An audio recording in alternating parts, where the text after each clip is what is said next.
what makes spring so special. For us colder climate, more temperate zone gardeners, it's finally time that the world can greenify again. But everywhere, when spring comes into view, there is energy that has been stored up and is ready to burst. Think about this kind of like over the winter, someone was just slowly shaking up a can of soda, or better yet, some homemade tepache.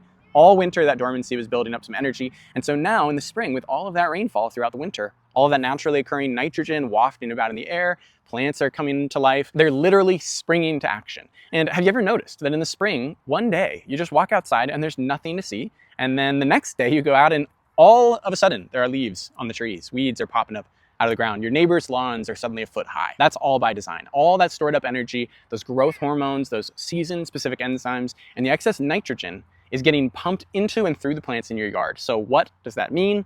Use them. Starting with your most valuable plants, your comfrey, yarrow, dandelions, your nettles, purslane. Some of these plants are ones that you grow intentionally. Some of them are weeds, but the common factor that I'm talking about is that they're the most nutrient-dense plants. The list that I just gave is nowhere close to an exhaustive list of everything you can use. These are just the ones that I see growing in my area and that I grow, some of which intentionally.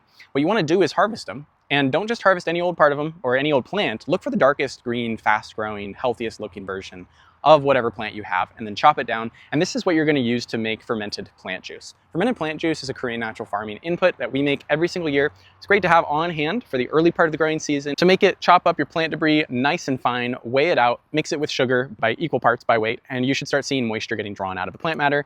And in that liquid, we're capturing the growth hormones, the enzymes, the minerals, all the good stuff that's packed into the early spring energy of the plant.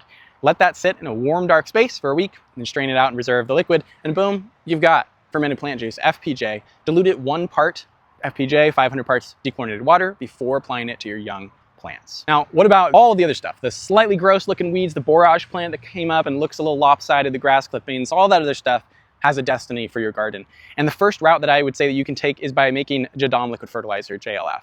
Easiest natural fertilizer you can make. Soak your weeds and grass clippings in a bucket of dechlorinated water and add in a handful of leaf mold soil or compost or native garden soil, or all of them, and then let the microbes work their magic. Over the next few weeks, they're going to break down this plant matter into plant nutrients that you can use to spray on your garden or use as soil drench. It's going to stink. It's going to be okay.